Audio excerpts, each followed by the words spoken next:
Do you know who Methuselah is? Methuselah? No, I don't know who Methuselah is. I have no idea. Do you know who Methuselah is? Oh, you got me on the wrong topic there. I just know that he was the oldest man in the Bible, but other than that, I have no idea. Yes, Methuselah is still alive, and I went searching for him and others like him right here in California during my summer vacation. The first clue on finding him was the fog, which caused temperatures to dip down to 50 degrees Fahrenheit, that's 10 Celsius. And this doesn't seem too good for humans, but for the coastal redwoods, it's absolutely essential. The redwoods are the tallest living things on Earth, and they rely on the wet fog to nourish them with water from the top down halfway, and the other half is from the roots up, so for them it's important.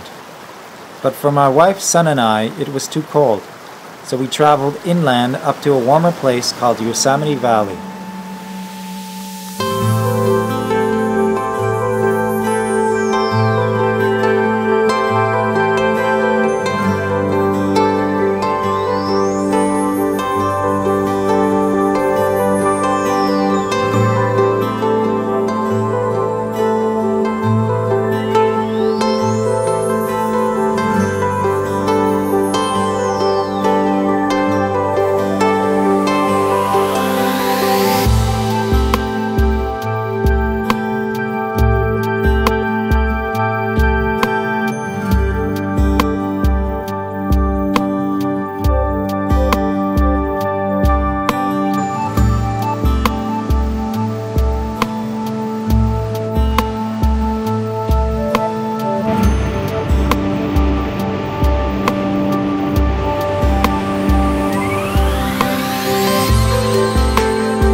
These parks protect wildlife like bears and also preserve entire ecosystems which include trees.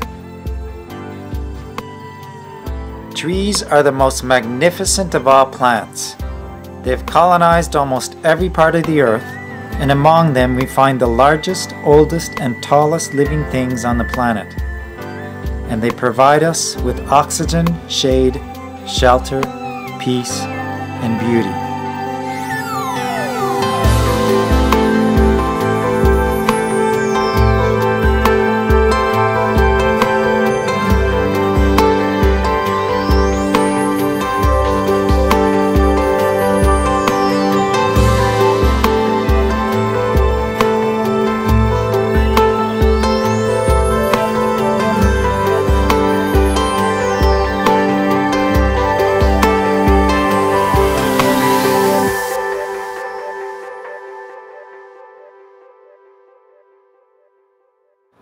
So we happened to park next to a young sequoia. I don't know how old it would be, maybe 500 years old or so. It's pretty young, and I'll just show you how big it is, because you can tell that it's young because its branches actually make it down to the ground here.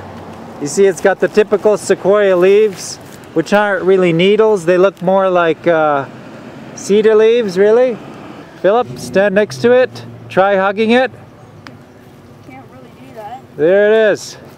A small sequoia tree. Okay, just a few feet away from that last shot there with the baby sequoia, here's a full-grown sequoia. Philip, do you want to stand next to it, run up to it? We'll see how big it is. So that is a full-grown sequoia. Quite big at its base, and it doesn't really taper off very much as you go up. So we've got green cones hanging up in the tops of the trees. We can pass this around, you can feel it. So these cones, they'll actually stay on the tree for up to 20 years until the next fire burns through underneath. Well, the heat and the smoke from that fire will rise up through, dry out the cone, and that allows the 200 seeds that are inside the cone to flutter down to the ground below. Now, all of the genetic material required for one of these giant trees is just right here in the black stripe in the middle of this seed. Wow. The lighter part on either side are its wings. So when the tree releases...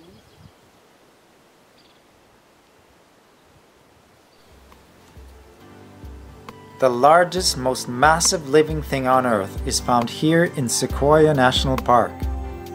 It is called the General Sherman Tree. It is visited by so many tourists every year that behind the barrier where everyone poses for their picture, there's a mat of human hair about 3 inches deep.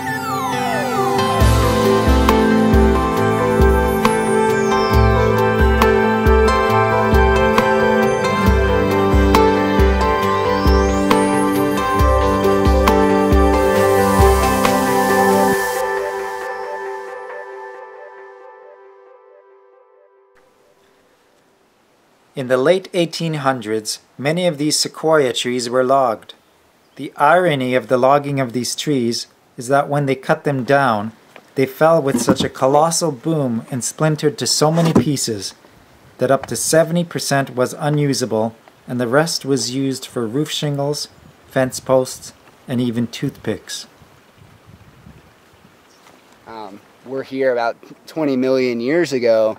There was much more carbon in the atmosphere. Oh, yeah. So theoretically, as long as we don't change the environment too quickly for them to adapt, they will be able to survive pretty much no matter how much we put into the atmosphere.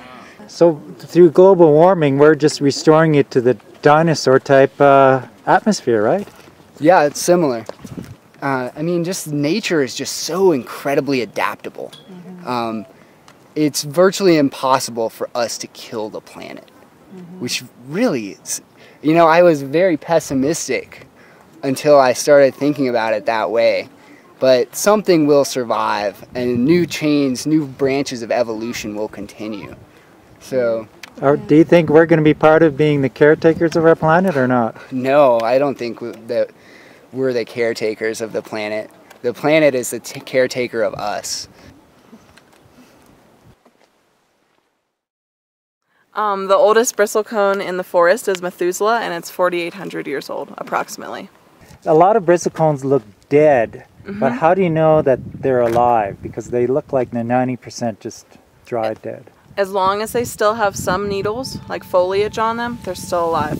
As long as there's still bark snaking up the tree from the roots, they're still alive. This photo shows me next to my best guess of Methuselah, but they won't tell me. It's a well-kept secret. I always think of trees as the wisest beings around because they have managed to survive so long despite us. What can Methuselah and General Sherman and the others tell us to ensure their survival and our survival on this planet? There's a fellow by the name of Doug Tompkins who has helped establish a national park in Argentina. And he's an American climber. And he said, we're standing on the edge of a precipice. We need to turn around and move forward. And that's something we can do, you know? Maybe our whole consumer way of life doesn't work very well for us anymore. And we can change from becoming consumers to citizens. Citizens give back. And what can we give to the 7th generation from now? And how will they remember us?